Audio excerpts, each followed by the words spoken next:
What up, y'all? Hope you're all superb, splendid, fantastic, whatever you like. I'm going to decode esoterically, as far as it seems to be, from my perspective, what the piece of paper is, what the pen is, the alphabet, and a few other things. I'm gonna leave a lot of openings here for you to clue yourself in and not give away all of the answers, but I will give a very interesting overview that I've never seen presented anywhere before.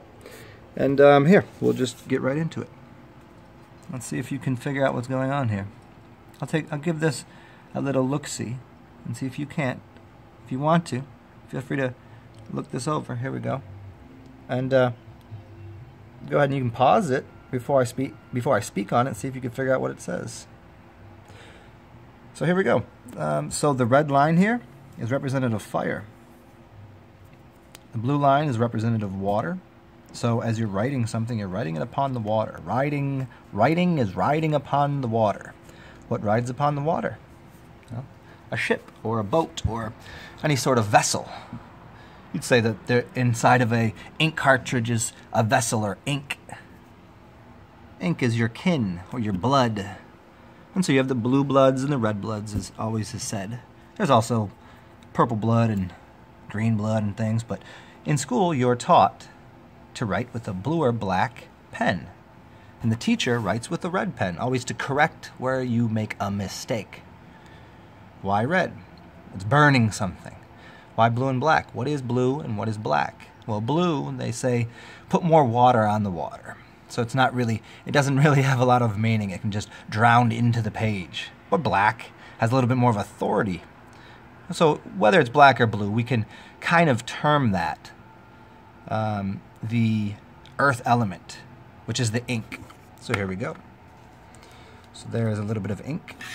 There's some ink, and there's some ink. I don't know why they never teach you about that one in school. Although I think that's a lot more important. So we have these words that we're spelling, because we're always casting a spell in school, even though we haven't been told what the words mean, and we don't even know what the letters mean. And we don't even know what the paper is. So it's a very confusing thing. We're scribbling all this stuff on a piece of paper, and we don't even know what the paper is. Well, the paper is mal, because it's part of the papacy. The paper here you're looking at came from a tree. The tree is the pa, or the father figure. The father figure, which is fire. So it's all about cutting down of the tree. And so if you're cutting down the tree, then what is the feminine? What is the feminine thing? It seems like the feminine part is the creation part. It's the movement of the pen. And what is a pen? I didn't want to have to do this right in here, but I should have written it down already. Here we go. Just give me 1 second, y'all. I'll show you what the pen is. This should be easy for anybody that knows what's going on here. It's a few lines. It's 1, 2, 3, 4, 5 lines, and has 5 points. And if you're good at it, you get a star. You might even get a gold star because it's a pentagram. So the pen is the pentagram. It's actually your human body is the pentagram, but it's combining the masculine and the feminine features on a piece of paper, and the creative force is the feminine. And so when you're writing, you write from the fire across the water, because the fire is also representative of the sun, and you write into a period. Well, a period is the moon. Why? Because a woman gets her period based upon the moon cycles. So the period ends the sentence.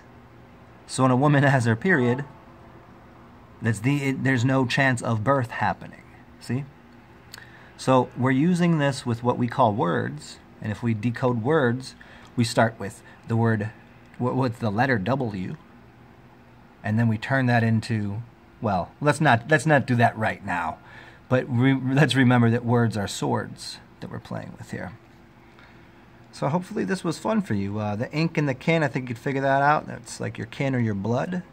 And the blood can be written in many different colors, but they only teach you about basically black and blue, because you will get black and blued up in school, right? But then the teacher will make you bleed red. The red's all over the paper. But remember this, about this little clue about the alphabet. That the vowels are vowed to you so they don't exist. So these 26 letters that you thought existed don't exist. 19 letters exist. A, E, I, O, U, and Y. A, E, I, O, U, and Y don't exist. Because you don't, they're vowed to you. Huh. Now you have a new understanding of what the actual letters might look like. And there's actually less letters than that. There's really only 10, but we'll save that for another time. Hope you guys enjoyed, and I will decode this further if you all want, or if you have any questions, or if you have any comments, feel free to add to it, and I will talk to you all later. Enjoy.